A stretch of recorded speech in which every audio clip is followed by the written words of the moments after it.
Hello everyone. दोस्तों, बहुत सारे स्टूडेंट मुझसे पूछ रहे हैं कि सर लॉ कंप्लीट हो जाने के बाद मैं प्रैक्टिस करना चाहता हूं, लेकिन प्लेस डिसाइड नहीं कर पा रहा हूं कि मुझे प्रैक्टिस कहां पे करना चाहिए। कई ऐसे स्टूडेंट हैं जो बोलते हैं कि सर मैं दिल्ली में आकर प्रैक्टिस करना चाहता हूं, और कुछ लोग बोलते हैं कि मैं अपने ही शहर में प्रैक्टिस करता हूं। तो बेसिकली डिसीजन कैसे लें कि प्रैक्टिस कहाँ करना है।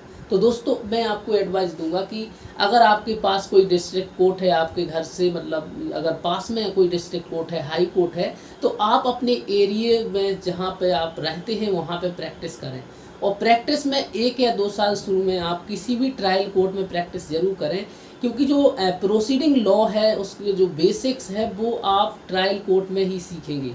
अगर आप तो हाई कोर्ट्स या सुप्रीम कोर्ट में चले जाते हैं डायरेक्ट, तो आपको जो नीचे की जो प्रोसीडिंग्स है आप उसको नहीं समझ पाते हैं, और इनको समझना बहुत ही ज़रूरी है।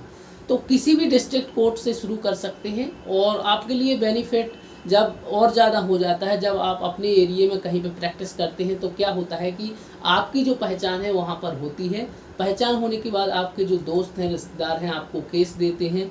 तो इससे आपको बेनिफिट मिल जाता है कि आपको जल्दी अपॉर्चुनिटी मिल जाती है, और आपके पास जो है एक नेटवर्क बन जाता है। एक नेटवर्क तो आपका पहले से ही बना होता है, और फिर जैसे ही आप प्रैक्टिस में आते हैं तो फिर आपका एक और नेटवर्क बन जाता है। अच्छा, उस एरिया में नेटवर्क बनने के बाद होता क्या है कि आप अगर मान लो किसी डिस्ट्रिक्ट कोर्ट में आपका अच्छा नेटवर्क हो गया और आप उसके बाद हाई कोर्ट में प्रैक्टिस करते हैं, तो वही डिस्ट्रिक्ट कोर्ट के जो एडवोकेट्स हैं वहाँ के, वो आपको हाई कोर्ट में काम देते हैं। तो इस प्रकार जो है एक नेटवर्क बनाना बहुत ही ज़रूरी है। लॉ में भी जब तक एडवोकेट्स के जो है नेटवर्क नहीं होते हैं वो काम नहीं कर पाती, क्योंकि आप एक एडवोकेट हैं, ये लोगों को पता तो होना चाहिए।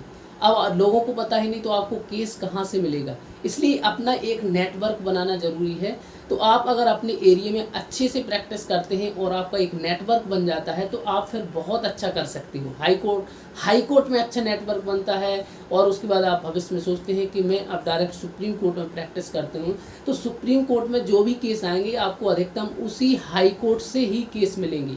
SLP आपको कोई भी लगाना है, जो भी काम सुप्रीम कोर्ट का हो वहाँ के एडवोकेट्स आपको देते हैं।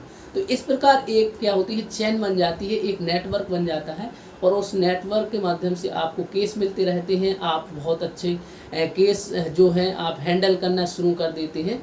इस प्रकार अगर आप अपनी जो है प्लानिंग करेंगे तो ज़रूर आप लिटिगेशन में भी बहुत आसानी से आप सक्सेसफुल हो सकते हो। दोस्तों, ऐसे ही लॉ से संबंधित वीडियो देखने के लिए आप हमारे चैनल को सब्सक्राइब जरूर करें। Thank you everybody watching this video and stay connected.